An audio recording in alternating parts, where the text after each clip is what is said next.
Assalamualaikum warahmatullahi wabarakatuh. Alhamdulillahirabbil alamin. Wassalatu wassalamu ala asyrofil anbiya'i wal mursalin sayyidina wa maulana Muhammadin wa ala alihi wa sahbihi ajma'in, amma ba'du. Teman-teman yang saya hormati dan saya muliakan, pengurus DKM Masjid Fathahillah, para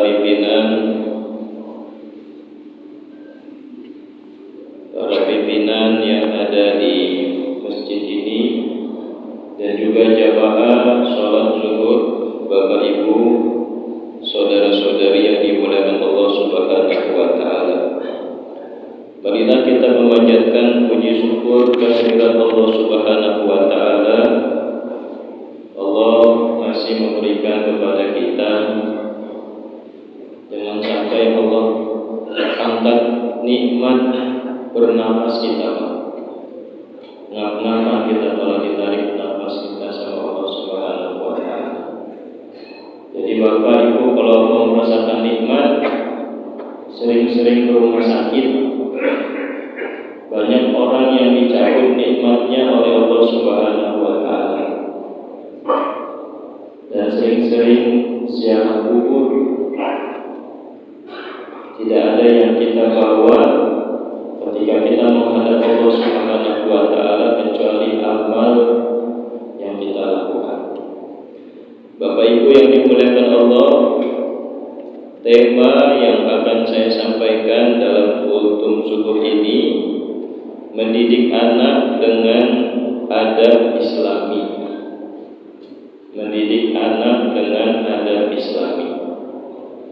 Nabi Zakaria mengharapkan anak keturunan.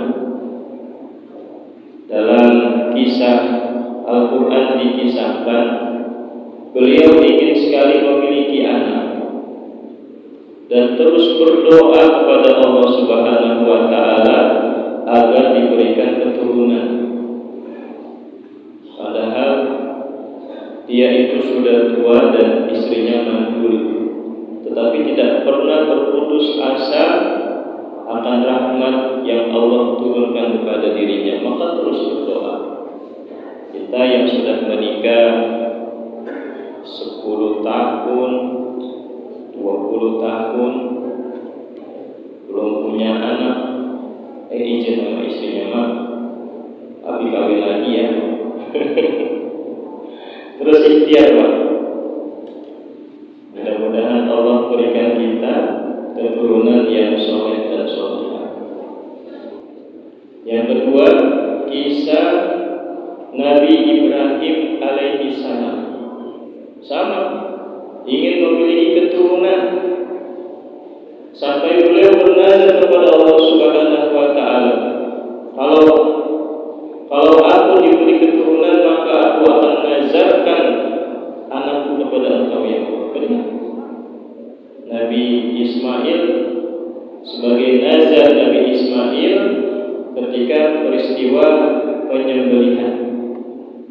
Jadi artinya, Bapak Ibu sekalian yang dimuliakan Allah, begitu pentingnya keturunan pada diri kita masing-masing. Kita bekerja, berangkat pagi, pulang malam untuk anak. Kita berprestasi juga di kantor, terus ketika mendapatkan jabatan, yang kita bawa adalah keluarga kita. Bahkan sampai pinjam sana, pinjam sini untuk biaya pendidikan untuk keluarga kita. Jadi yang pertama, ketika kita mendidik anak kita, harus kita berikan kepada anak kita adalah makanan-makanan yang halal. Ini kenapa Imam Syafi'i, beliau menjadi ulama besar, karena yang diberikan oleh ibu tahun dalam kandungan itu bapaknya meninggal, Idris meninggal. Jadi dikisahkan Imam Syafi'i dalam kandungan ibunya 4 tahun, Pak. Kok bisa? Bisa. Nabi Adam gak punya bapak, gak punya ibu, bisa.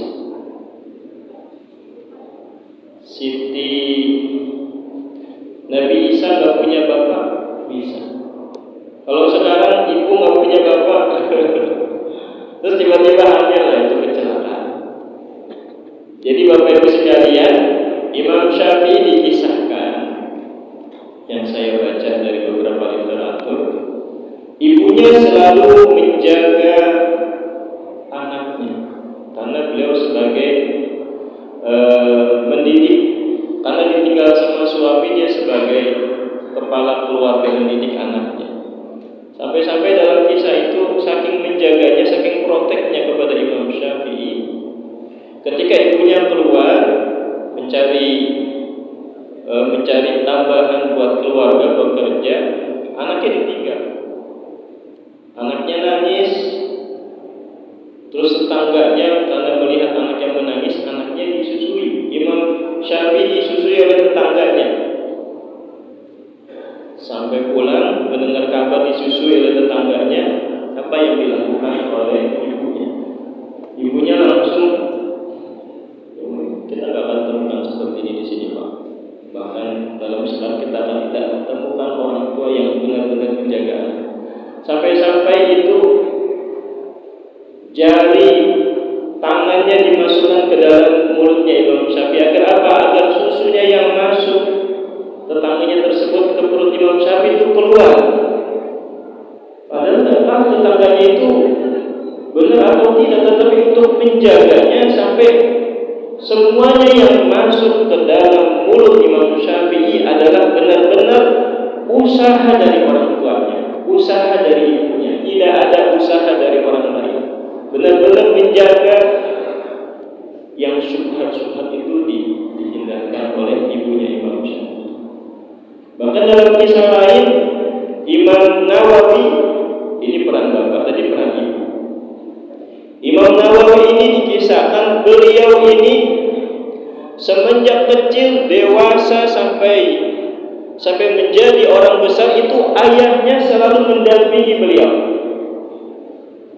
Ya, kalau sekarang kita, Pak, kalau anak kita sekolahkan, di sekolah kan kita yang antar, kita yang jemput. Terus kalau anak kita mau makan apa, anak kita yang kasih. Dia nggak campur dengan teman-teman yang lain. Jadi Imam Nawawi bisa berhasil menjadi orang besar karena peran dari ayahnya. Benar-benar memilih makanan, memilih pendidikan yang terbaik untuk anaknya. Wajar mereka menjadi orang besar karena peran dari orang tua. Jadi yang pertama yang kita berikan kepada mereka sebelum kita mendidik mereka, ketika mereka mulai besar, anak-anak kita mulai besar, kita berikan yang terbaik untuk anak kita. Itu yang pertama, Pak. Agar nanti anak kita bisa menjadi orang besar, bermanfaat. Orang besar itu orang yang khairun nas anfa'uhum linnas. Jadi orang besar itu adalah orang yang bermanfaat untuk orang lain. Bermanfaat untuk orang lain. Kalau anak itu menjadi seorang pejabat, dia bermanfaat untuk bawahannya, bermanfaat atas kebijakan-kebijakan yang dia buat. Karena apa? Karena peran orang tuanya ketika mendidik anak tersebut. Kan cita-cita kita semua, Pak. Al-mal wal banuna zinatul hayatid dunya. Harta wal banun dan anak-anak zinatul hayatid dunya adalah perhiasan kehidupan kita. Itu anak-anak yang kita miliki perhiasan kita, Pak. Itu tidak ternilai dengan kendaraan yang kita miliki, dengan rumah mewah yang kita miliki, kalau kita tidak memiliki anak. Nah, belum sempurna lagi ketika anak kita menjadi anak yang soleh dan solehah. Ya, itu harapan kita. Rabbana hab lana min azwajina wa dzurriyyatina qurrata a'yun, yang ketika kita melihat itu membuat hati kita gembira, membuat hati kita senang, membuat hati kita merasa bersyukur kepada Allah Subhanahu wa taala. Itu harapan kita.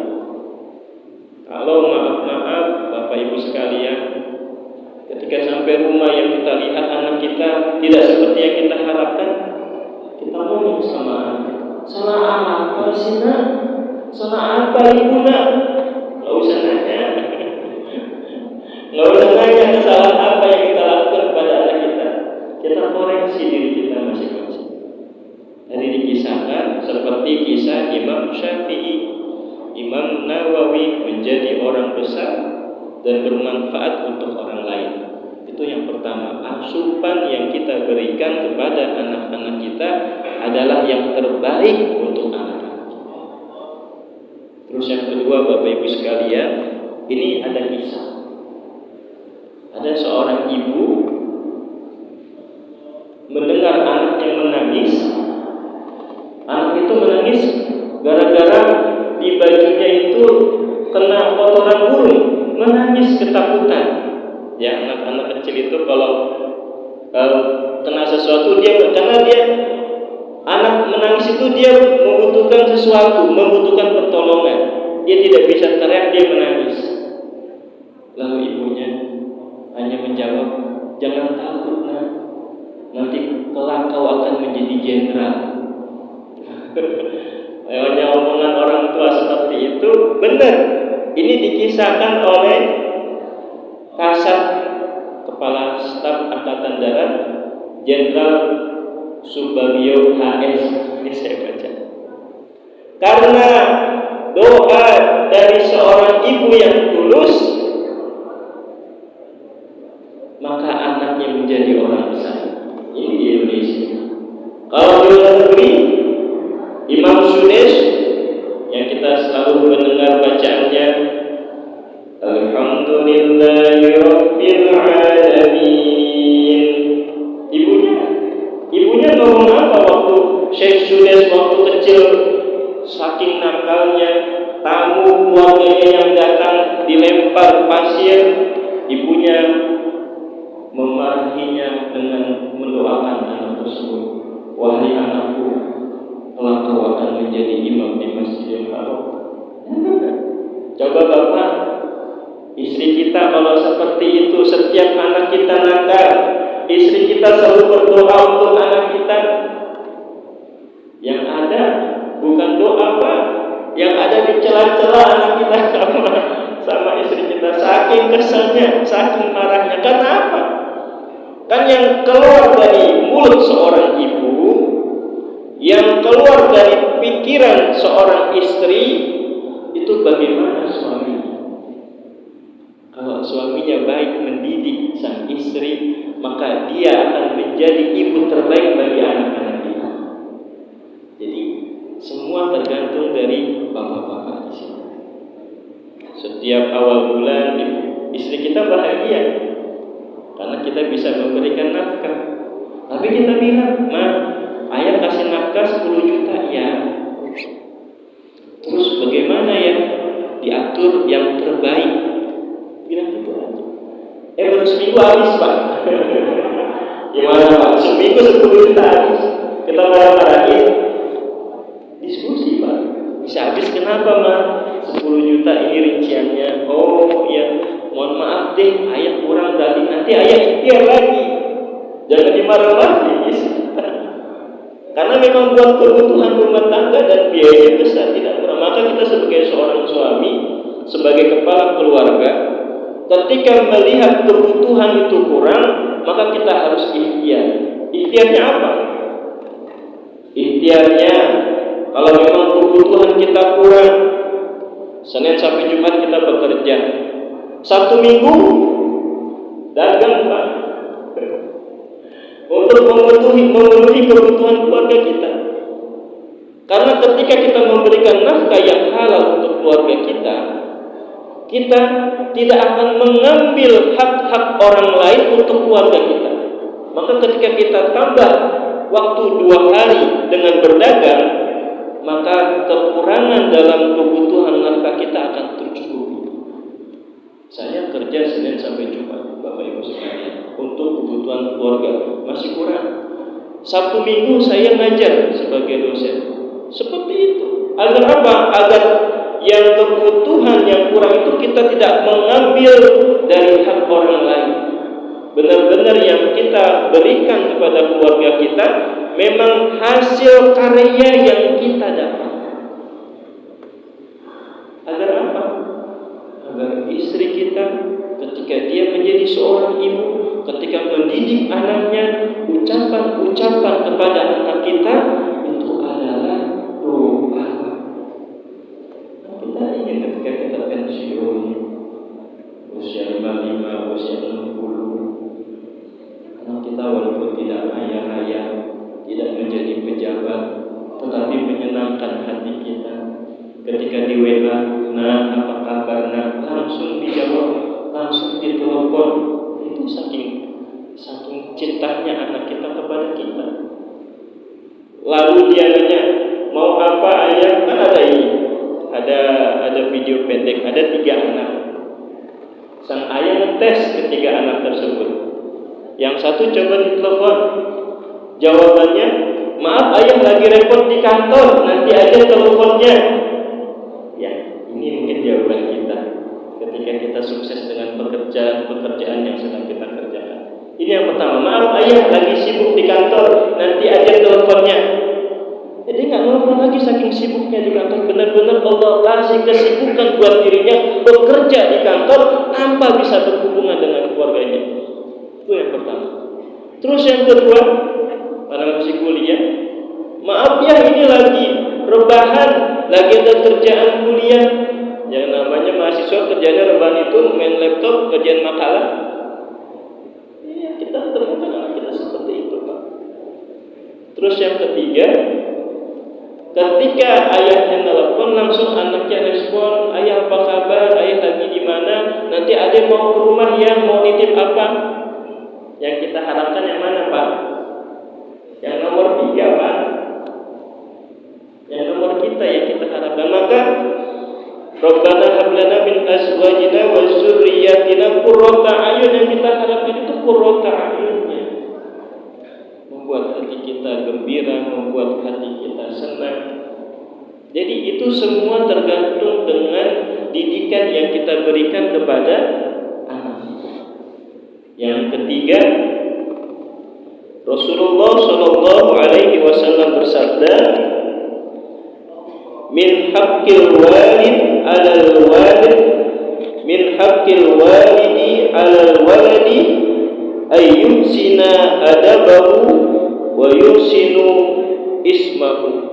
Yang termasuk hak dari seorang anak atas orang tuanya adalah mengajarinya adab dan memberinya nama yang baik.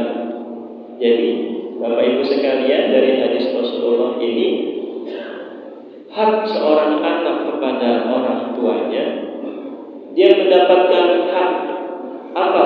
Haknya itu adalah mendapatkan pengajaran adab. Adab kayak gimana sih Pak Ustaz? Adab itu adalah tingkah laku berupa kebaikan. Nah, apa sih mama teriak-teriak? Nah, berarti kita mengajarkan adab kepada anak kita. Terus kita malah, kamu ya disuruh-suruh malah melawan, tidak begitu.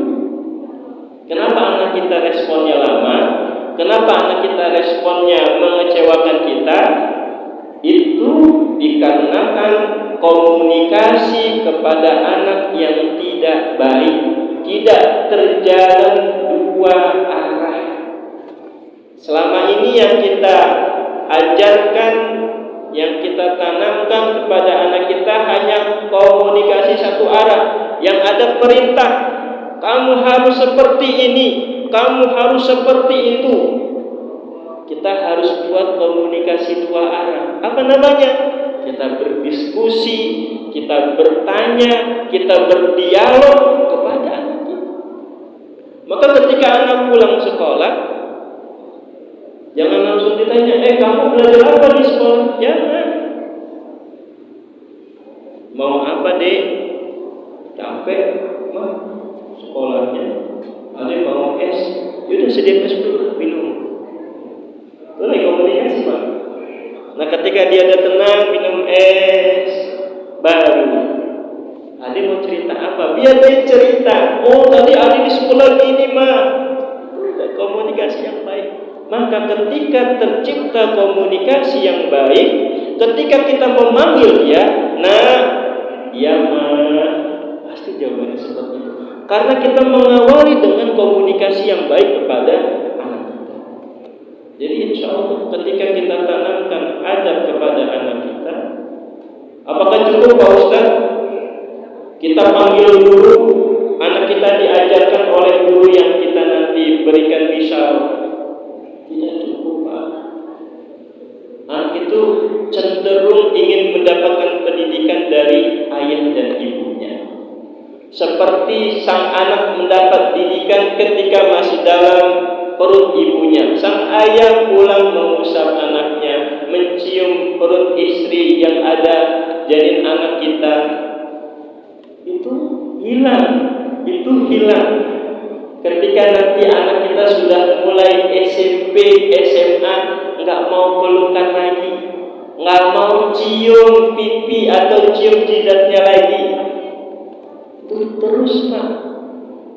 Kita anggap anak kita seperti didikan awal kita. Peluk dia, cium dia. Mau berangkat sekolah sini, cium tangan. Kalau kami di rumah, sang istri mendoakan dada anak, doakan apa saya? Biar hatinya lembut, seperti itu, Pak. Yaitu berawal memang bagaimana didikan kita kepada pasangan. Dan Rasulullah dalam satu kisah, Rasulullah mencium cucunya Husain. Di samping ada sahabat itu bertanya kepada Rasulullah, "Ya Rasulullah, aku punya anak 10.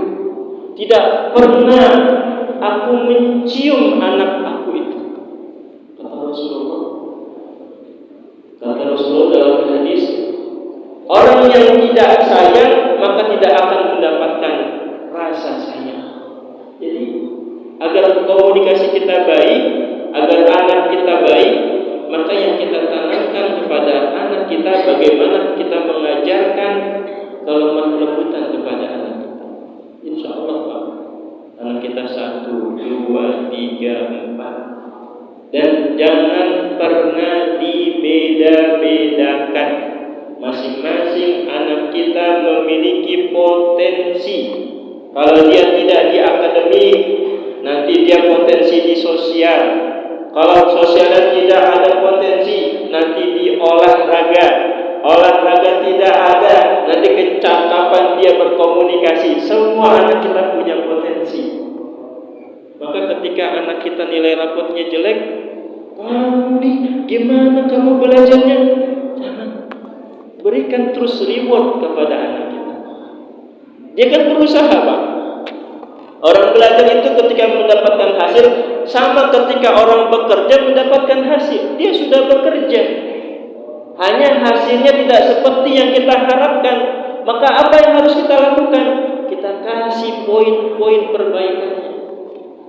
Adik sudah berusaha secara maksimal, gitu Pak, diskusi sama.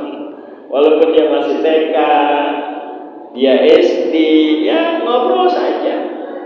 Jangan pernah putus berhubungan dengan anak kita. Karena ketika kita terputus, Bapak Ibu sekalian, maka dia akan mencari orang yang bisa berkomunikasi dengan dirinya. Maka peluapannya dia mencari teman, dia mencari kawan, Toh kalau temennya baik, toh kalau temennya kawannya baik, kalau jahat terpengaruh. Jadi kita ikutin bagaimana cara-cara orang soleh. Nabi kita mengajarkan, mendidik yang terbaik untuk anak kita. Dan yang terakhir, Bapak Ibu yang dimuliakan Allah Subhanahu wa taala, agar anak kita bisa sukses, tidak hanya di akademik saja, tidak hanya di prestasi-prestasi saja, yang kita harapkan seperti kesuksesan Nabi Ibrahim merawat, mendidik anaknya Ismail. Yang ditanamkan oleh Nabi Ibrahim kepada Nabi Ismail adalah keyakinan yang mantap. Ya, dikisahkan ketika Nabi Ibrahim mendapatkan perintah dari Allah untuk menyembelih anaknya, maka jawaban Nabi Ismail, lakukan ayah, nanti kau akan temukan aku sebagai orang-orang yang soleh, orang yang baik. Artinya segala perintah Allah kita sebagai orang tua kita kerjakan. Ayah lagi apa tuh? Ayah ke masjid ya? Iya, ayah ke masjid nak.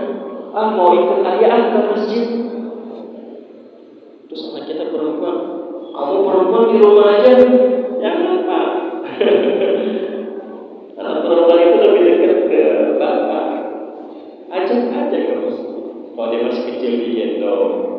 Ntar dia gimana Pak Ustaz kalau ngompol di masjid, pengurus masjid marah-marah. Simpel sekarang Pak, pakai pampers.